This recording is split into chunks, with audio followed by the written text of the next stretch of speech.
Welcome back. Cynthia Dennis joins us. She's with Safe Kids. We're talking about helmets. Right now, March is raising awareness for brain injuries.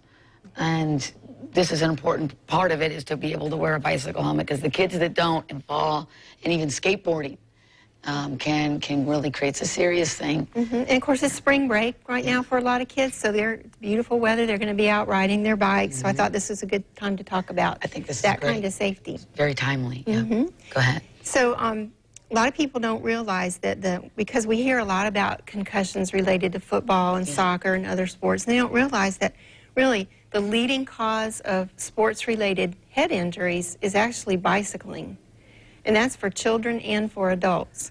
So, no, that's probably because so many people ride bicycles, but it's also because people don't really take the helmet thing seriously. They don't realize the serious injuries, brain injuries, concussions, and worse that can be had from falling or getting in a bike crash. Makes sense. Would you say you see more kids or adults? Because I don't really know. I am starting to see more adults with it. With the injuries? Yeah, and you know, I've known a couple people that have actually fallen. I think the statistics are it's the adults. Yeah, right. Because the kids are probably wearing helmets more than the adults are sometimes. Well, as kids, we never had to wear them. We didn't. They didn't know anything back then. But it is the leading cause of sports-related head injuries, biking. And then on that same list, as you mentioned, skateboards and scooters, and those head injuries that result from those are number 8 and 10, respectively, on that same list. And that scares me, because if you know, if you have a boy that's going up and flipping on those things, and I know they all do it. They're daredevils, right? They're daredevils, and that would worry me to death. Wear their helmets, that's right. So we know that helmets are very effective if they're worn, so they can actually prevent as many as 9 out of 10 brain injuries. But the problem is that they have to be worn, and they have to be worn correctly.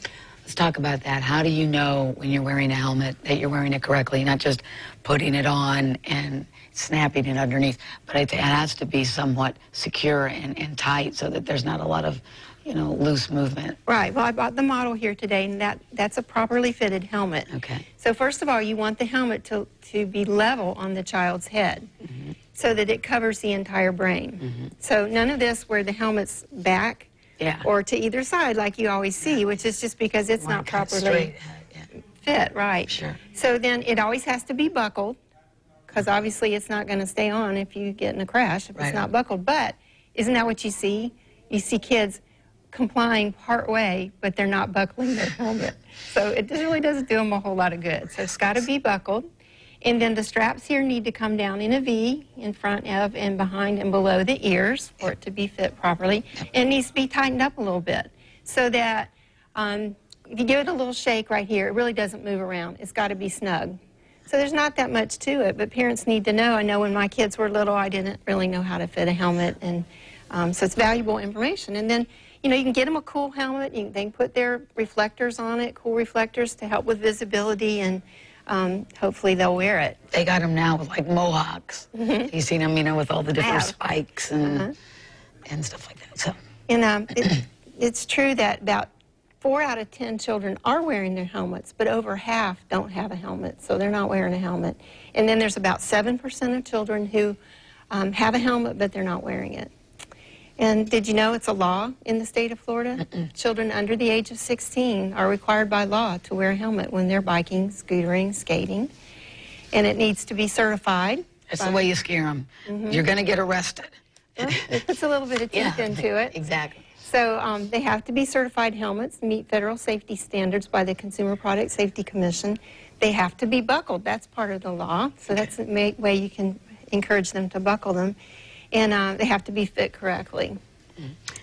What do you tell a parent going out to try to find one that fits correctly? Do they want them, do they think, well, my kid's head's going to grow, so I want it a little loose? Well, some of the helmets that we use, our favorite helmet has a dial in the back, and those give you a lot more flexibility. So you can open that up, fit the helmet, then tighten it down, and then as that child's head grows, you've got some flexibility. You can open it up so it lasts longer and it fits better. So I tell parents to look for those kind of helmets. But it's, you know, it's just really important. People don't realize the numbers of head injuries that are occurring from something like this. It's dangerous. And I did want to tell you, too, about a special event that we've got coming up. All during April and May is our Safe Kids Day emphasis. So we're going to be promoting awareness of all types of injury prevention in children. So whether it's bike and pedestrian or drowning or motor vehicle safety, safety around the home for kids, a lot of things that we talk about during those 2 months. And then there's going to be culminating events in 150 communities all over the nation, different dates during that period. And ours here locally is going to be on May 14th out at the zoo. So it's Safe Kids Day at the zoo. And you're going to be hearing more of that as time goes on. Our national corporate sponsor for Safe Kids Day is Nationwide, and locally our sponsor is Century Ambulance. So we're going to have a really big day out there on May 14th at the zoo. We're going to be we'll have some helmets out there for kids. We'll have some booster seats for kids that qualify, all kinds of games, learning safety games, giveaways, costume characters. We're going to have Clifford the big red dog to go along with our pedestrian safety booth. So we're really excited about that, and parents can look forward to doing that. Plan on coming out to the zoo and look at our website for more information. All right. Thank you so much, Cynthia. Thank you. Always great to have you. I wish I had a voice. Thank you. We'll be right back.